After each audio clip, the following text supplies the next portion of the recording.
Pues hola a todos, ¿cómo estáis? Soy Trufaul, bienvenidos a mi casa, bienvenidos un día más al canal de Trufaul Historia Militar para hablaros hoy del Focke-Wulf TA-154 Mosquito de Kurt Tank. Uno de esos aviones que podemos considerar que son bellos, que son bonitos, que son preciosos, que son espectaculares, como muchísimos de los aviones alemanes de la Segunda Guerra Mundial, que supongo que a todos nos ocurre lo mismo, que es que claro, cuando tú ves un libro de estos,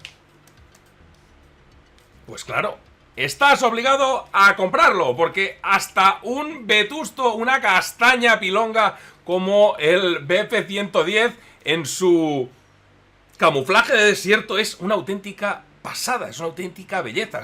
Es que, no sé, son cosas que van por encima del racionamiento. Y os he enseñado un libro, y os enseño otro, que es uno que me ha llegado hace una semana que he comprado para precisamente poder sacar información de todo lo que os voy hablando. Y bueno, hay tela que decir, y os lo recomiendo, porque yo he encontrado cosas aquí que, ya os digo, tengo casi 50 años, llevo toda la vida también coleccionando cosas, y he visto cosas en este libro que no he visto nunca en la puñetera vida. Mira qué auténtica pasada. Además, me ha llegado justo investigando sobre las armas especiales de la Luftwaffe en el aire. ¿Os acordáis que hace poco os hablaba de este avión, de este? Pues lo he encontrado después de terminar la serie. ¡Flipa! Bueno, es un libro de consulta, como los de mi amigo Campos Ferreira. Dicho esto, pues detrás de esta aparente belleza, el Focke-Wulf TA-154 Mosquito, se escondía la figura de la muerte, con su larga azada a punto de rebanarte el pescuezo tan pronto te descuidaras. Sería diseñado sorprendentemente como un caza interceptor, después pasaría a ser caza nocturno, finalmente lo pondrían en una configuración Mistel, bueno, harían una de esas cosas, una de esas muchas cosas por las que Alemania iba a perder la guerra. Mientras que los aliados pues tenían los aviones Sota, Caballo y Rey, Alemania tenía un abanico que era brutal, era una auténtica locura. Y por eso muchos, pues se quedaron en tierra, desballestados, reventados. Bueno, ya existían buenos aviones con los que hacer ese trabajo sin seguir malgastando unos recursos que a partir del 44 es que prácticamente no existían. Por esa razón, por la falta de recursos, por la falta de tiempo, por la falta de especialistas, por la falta de gente que supiera montar un aparato, y por hacer las cosas de cualquier manera y corriendo, pues resultó un proyecto que no tan solo estuvo plagado de problemas, sino que encima costó algunas vidas. Unas vidas que ya no podrían dedicarse a bajar de los cielos alemanes a esos cientos y cientos y cientos de bombarderos Lancaster de noche, B-17 de día, pues que atacaban a Alemania día tras día, tras día, tras día. Y también os hablaré de los mosquitos ingleses, que también haremos un pequeño paréntesis, pero vale la pena hacerlo. El Focke-Wulf, pues TA-154, sufriría o adolecería de 3 problemas básicos. Voy a hacer en este vídeo una cosa bastante resumida. El pegamento que se usó para su fabricación, un tren de aterrizaje que, en fin, luego más adelante os cuento, y bueno, pues la tercera, pues la corrupción. Es que no se puede decir de otra manera. Es tremendo, es inexplicable, es inaudito que la Luftwaffe no empezara a darse cuenta y a coger conciencia de lo que les iba a ocurrir hasta bien entrado 1942. Enormes formaciones de cuatrimotores ingleses bombardeando posiciones alemanas costeras a fin de hostigar y maximizar lo más posible el uso de, en ese momento, un puñado de cuatrimotores de bombarderos, algunos realmente como los Short Sterling muy anticuados, y sobre todo hacer bien lo que la Luftwaffe había sido incapaz de hacer, o sería incapaz de hacer en la batalla de Inglaterra. Pero ¿qué queréis? Un país que en ese momento pues era dueño de prácticamente toda Europa, la había conquistado en un año, y la verdad es que con los que no se había peleado había llegado a acuerdos, y el que no era socio pues era un futuro socio. Hasta Rusia había pactado con ellos. Yo creo que el que hubiera en ese momento levantado la voz de alarma hubiera dicho, bueno, yo creo que lo hubieran mandado directo a un campo de reeducación, por no decir de concentración por puro derrotismo. No sé qué pensáis o qué opináis. Pero el no hacerlo costó y se pagó con sangre. Mucha sangre y sobre todo civil. Parece ser que tan solo Gerhard Milch y el ministro de Armamento Aéreo iban a ser conscientes del tema y se pondrían a trabajar. Pero bueno, también tela marinera con el amigo Milch, porque menudas meteduras de pata que metió el hombre este, que al final acabaría siendo destituido, obviamente. También no deja de ser curioso que la denominación inicial del fabricante fuera TA211, pues se planteaba el uso del motor llamado 211R y bueno, pues nada, le iban a poner 211. Un aparato pues de ala alta, realmente curioso, una cosa realmente bonita de ver. Pero va y aparece el RLM, del que hemos hablado muchas veces, que es el Ministerio del Aire del Reich, y le cambian el nombre de TA211 a TA154. ¿Y sabéis por qué? Porque no se fijaron en los papeles del productor, del 211, y se fijaron en el fuselaje que había, que les habían proporcionado, que ponía 8/154. Esta es una buena anécdota que buscando, pues no lo sabía. De hecho, el motor en cuestión, el Jumo 211R, saldría tan mal, con tantos problemas, tantos retrasos, tantas historias, que se cambiaría al 213, que era más potente y más de acorde con lo que se pedía y se exigía a un nuevo aparato que se pusiera en combate.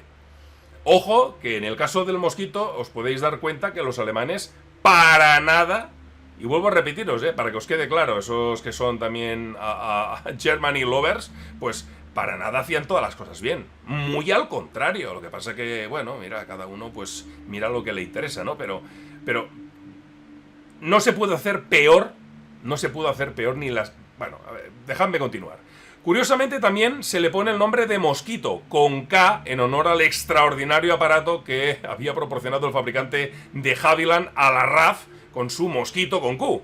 Estoy convencido que, dejando de lado algunas películas como la de Escuadrón 633 y poco más, el Mosquito no ha gozado del protagonismo que realmente merecía, ya que, a modo de ejemplo, las pérdidas de este avión fueron bajísimas y dando un increíbles resultados. Es que de verdad que parece mentira de lo bien que fue, lo bien que salió este avión y lo que era.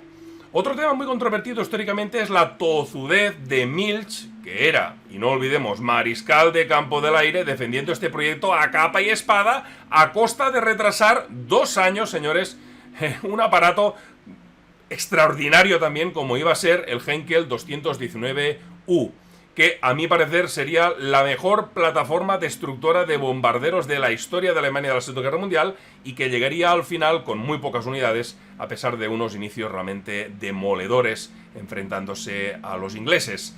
Pero ¿por qué Milch se tomó el tema del TA-154 de forma tan personal, a pesar de los enormes problemas que todo el mundo veía?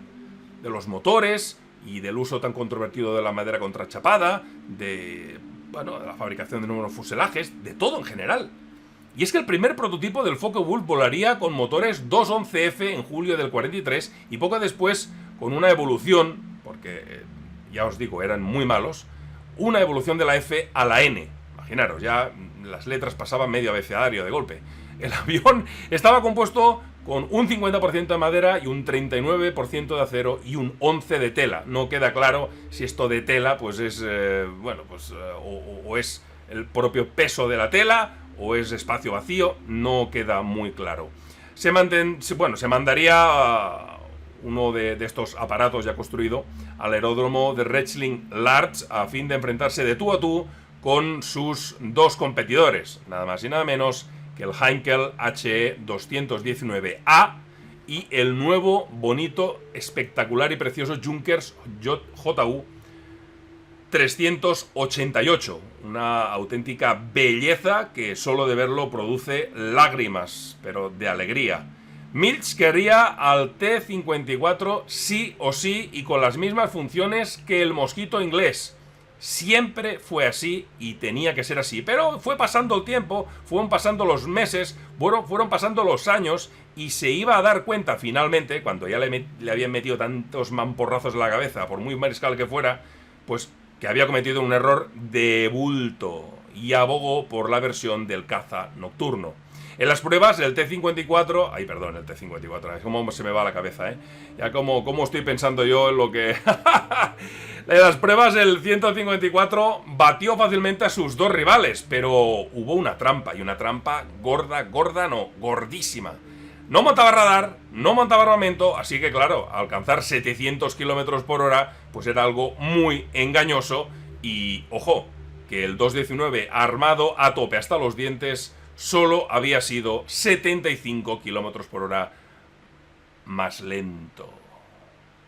Un despropósito, amigos, tras otro, pues lo que se tapó es que con los actuales motores del 154, los que estaba volando en ese momento, y cargado con lo necesario, no tan solo no pasaba de los 580 kilómetros, sino que su altitud máxima se reducía de casi 4.500 metros menos de altura que podía llegar.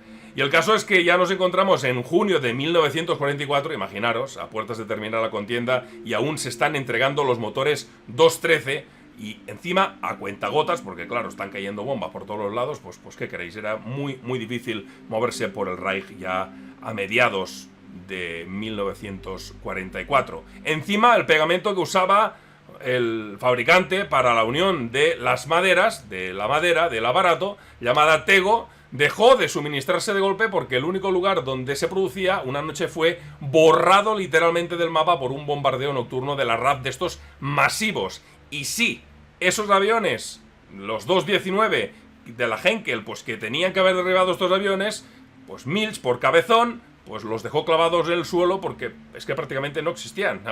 Se había cargado el proyecto también, o se había cargado uno que era bueno por uno que era una castaña que había impulsado y había gastado 2 años de su vida y sus recursos. Se intentó sustituir con otro tipo de pegamento, pero fue demasiado tarde y... porque se dieron cuenta que el que estaban haciendo servir reaccionaba químicamente con la madera y la corroía, causando más de un accidente, como el K1, pues se le salió un ala prácticamente y, bueno, valiosos pilotos tuvieron que pagarlo con heridas graves, quemaduras y algún que otro muerto. El mismo problema es del pegamento, lo iba a padecer el curioso H-162 Spatz, el caza del pueblo, pues que también estaba hecho de la misma forma. Está claro pues que el TA-154 era mucho mejor avión y más avanzado que el vetusto Bf-110, eso nadie lo puede poner en duda. Como plataforma de ataque contra los bombarderos británicos, podía cargar un buen puñado de munición, se le podía poner unos montajes de Scratch Music realmente bestiales, pero se hizo todo, como se dice vulgarmente, con el culo, y encima se perjudicó gravemente otros proyectos que hubieran funcionado y sí hubieran aportado algo, no como el TA-154, que lo único que aportó es un avión bonito y poco más. Poco más. Esos y sus equivocaciones pues hicieron que en el caso de Milch pues fueran relevados y el proyecto se cancelara finalmente en agosto del 44, dejando apenas pues entre 50 y 100 unidades construidas. No totalmente, pero sobre los 50 sí que fueron construidos hasta el final. El coste ya ni os digo, un coste exorbitante, no, lo siguiente, pero como el M163 y bueno, como los 40.000 proyectos, las 40.000 ramas que salieron de la Luftwaffe de proyectos que hubiera podido ser algo, pero que ninguno fue, prácticamente ninguno fue nada, más que los que empezaron al principio y poco más, que los que acabaron sustentando, fijaros, la Luftwaffe fue el M109, el Focke-Wulf 190...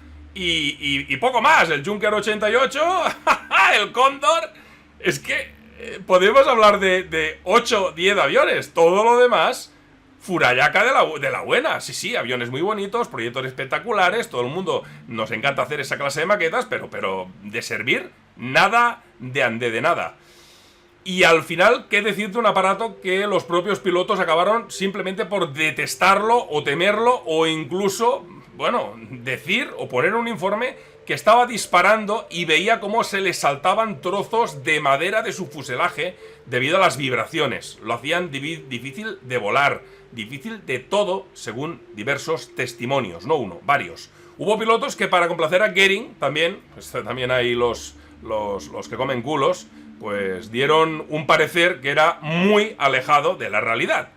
Y claro, pues si engañaban a los mandamases, pues los mandamases decían lo que yo diga y punto. Pues claro, pues si lo que yo diga y punto y el avión es una castaña, pues ya la tenemos liada. Se dio importancia a conservar las carreras intactas de muchos de estos. Prefirieron conservar el cuello y no decir la verdad para, pues bueno, si hubieran dicho la verdad, al igual pensaban que los iban a mandar a Rusia a volar un avión de transporte. Tampoco entiendo, después de tanta prueba y tanta historia, cómo el tren de aterrizaje era tan endeble aún a finales de 1944. ¿Cómo podía ser que tuvieran tantísimos problemas con el sistema hidráulico? Que, de verdad, un sistema hidráulico que parece que era tan malo que hubiera podido salir perfectamente en la serie La Familia Monster. Hubo 6 accidentes graves, siendo uno de ellos el del V8 clave para el cambio de la cabina de madera a metal. Pues se incendió el avión de uno de estos, bueno, del V8, del prototipo V8, y provocó la muerte del piloto y del operador de radio que iba a su lado. A partir de ahí se pasa a trabajar únicamente en el modelo C, que poseía la nariz y la cabina entera de metal. Ojo que en el caso de emergencia tampoco no era un avión que pudiera aterrizar con la panza, como veis pues muchos aviones en fotos pues que se han quedado de pie o bueno pues no les ha levantado o no se ha podido retraer el tren de aterrizaje a riesgo de desintegrarse en menos de 100 metros recorridos. Así que el 154, bueno, volar en él, lo del paracaídas tenías que llevar no uno, dos, y cerca además, Y para postre, el campo donde se probaba el avión, normalmente, pues fue bombardeado una y otra vez, y otra vez, y otra vez, pues los aliados sabían de su existencia y tenían un cierto miedo. Madre mía, si hubieran sabido la verdad, como algún... voy a permitirme la maldad, como algunos hoy con el Su-75, que todavía no sabemos nada y hay gente que ya parece que ha ganado guerras, ha devuelto a... Madre mía, no, que me caliento.